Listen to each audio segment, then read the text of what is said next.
1968년에 베트남 뽕리 마을 사건이 최근 일주일 전입니다.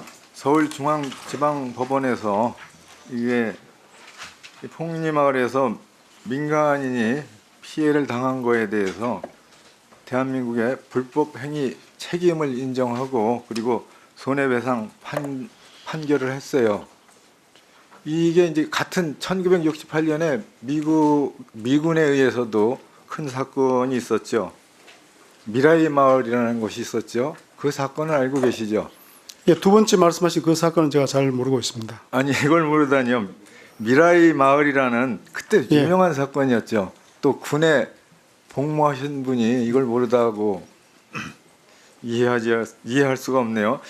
이 미국의 법정에서 이제 판결을 했어요. 그렇게 해서 한 사람이 종신형이 되고 그런 사건이 있었죠. 이 사건을 몰라요? 예, 구체적인 내용은 제가 모르고 있습니다. 예, 그것도 예, 확인해 보겠습니다. 확인해 보시고 예. 자, 한국 법원에서 이런 판결이 났습니다.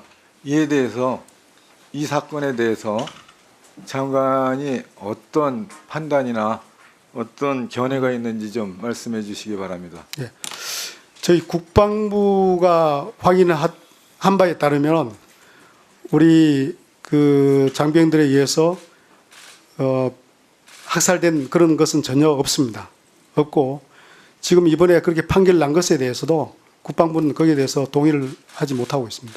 동의를 하지 않습니다. 지금 대한민국 법원에서 이제 판결이 나왔다라는 사실 그거에 대해서 어떤 의견을 갖느냐 그런 말씀이에요. 예.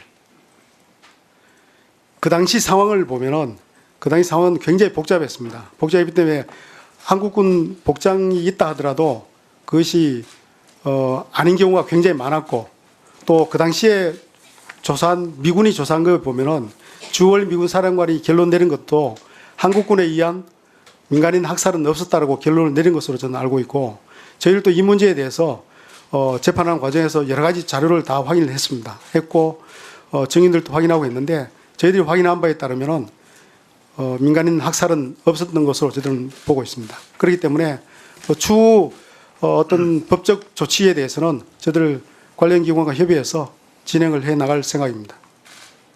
예, 뭐 장관의 의견으로 이해를 합니다.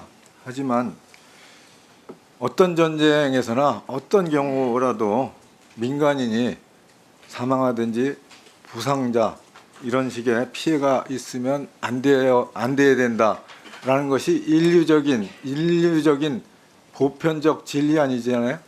예, 의원님 말씀하신 그 점에 대해서 저는 전적으로 공감합니다. 예. 그리고 당시에 최명신 주월 사령관에 따르면은 가장 중요하게 강조했던 것 중에 하나가 민간인 학살 절대 하지 말라. 그것이 첫 번째 가장 핵심적으로 강조했던 것으로 저는 기억을 하고 있습니다. 있기 때문에 예. 저희들이 그 파월 장병들에 대한 어떤 명예나 이런 것을 생각해서도 그렇고 사실관계를 따져서도 그렇고 이 부분에서 저희들도 엄중하게 보고 있습니다.